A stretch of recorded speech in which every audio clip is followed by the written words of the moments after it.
গত বছর 2025-এর আগস্ট নাগাদ একটা নোটিফিকেশান বেরিয়েছিল council for scientific and industrial research, Bharat সরকারের বিজ্ঞান গবেষণা প্রযুক্তি গবেষণার যে সর্বোচ্চ সংস্থা সিএসআইআর, যেটা ডিপার্টমেন্ট অফ সায়েন্স অ্যান্ড টেকনোলজির আন্ডারে আসে। অনেকে এটা ministry of science and technology বলে, কিন্তু আমার মনে হচ্ছে টেকনিক্যালি সেটা যেহেতু প্রাইম মিনিস্টার্স অফিস বা পিএমওর আন্ডারে আসে, তাই সেটাকে ডিএসটি বলাটাই হয়তো বেশি ঠিক।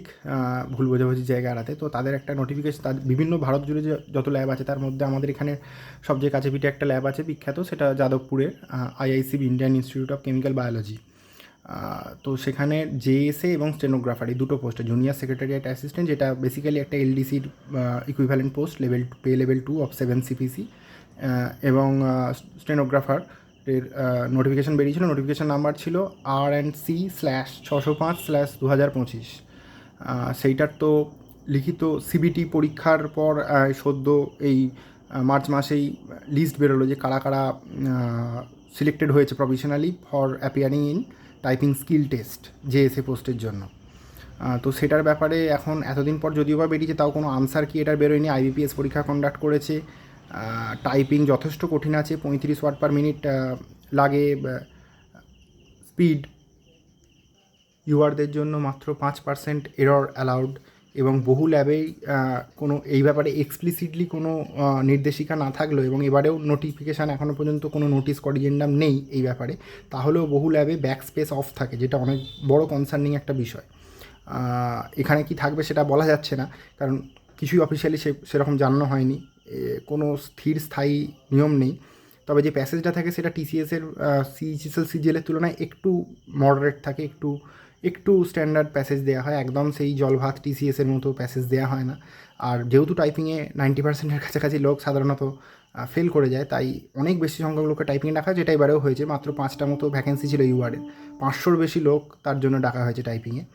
এবার সেই টাইপিংটা কখন হবে সেই সংক্রান্ত কোনো মানে অফিসিয়াল কোনো কমিউনিকেশান নেই। যে নোটিশটা দেওয়া হয়েছে কিছুদিন আগে, সেটা শুধুমাত্র এটুকুই যে 31শে মার্চের মধ্যে যারা হ্যান্ডিক্যাপ্ট ক্যাটাগরির আছেন, ফিজিক্যালি চ্যালেঞ্জড, তাদের সেই সার্টিফিকেট সেই সংক্রান্ত তৈরি করে রাখতে বলা হয়েছে।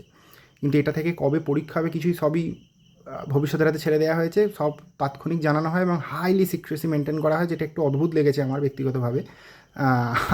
আইবি রয়ের রিক্রুটমেন্টের মতো এত সিক্রেসি, যে সব কিছু লাস্ট মোমেন্টে জানানো হবে, কিছুতেই আগে থেকে কিছু জানানো হবে না এবং হুটহুট করে হবে। চাকরিটা তো নিঃসন্দেহে খুব আকর্ষণীয়, তাই সেই জন্য অনেক লোক 500 টাকা দিয়ে পোস্ট পিছু ফর্ম ফিল আপ করেছে। অনেক ক্রেজ আছে, যতই ইনিশিয়ালি পে লেভেল 2 হোক, জব প্রসপেক্ট, ওয়ার্ক কালচার ইত্যাদির দিক থেকে সম্মান। এখন ভোটের দামামা যেহেতু বেজে গেছে, এমসিসি চালু হয়ে গেছে, ভোটের ট্রেনিংয়ের ডিউটির নির্দেশিকা আসতে শুরু করেছে সরকারি কর্মচারীদের কাছে এখন। তাই এই রকম আবহাওয়ায় টাইপিংটা কবে হতে পারে এইটুকু একটা আন্দাজটুকু না পাওয়া গেলে খুব মুশকিল হচ্ছে, বিশেষ করে যারা বাইরের রাজ্যে পোস্টেড, যারা এখানের বিভিন্ন অন্যান্য চাকরি করেন, যাদের ভোটের ট্রেনিং থাকবে, ডিউটি থাকবে, এখন সেগুলো শনি রবিবার করে সাধারণত পড়বে।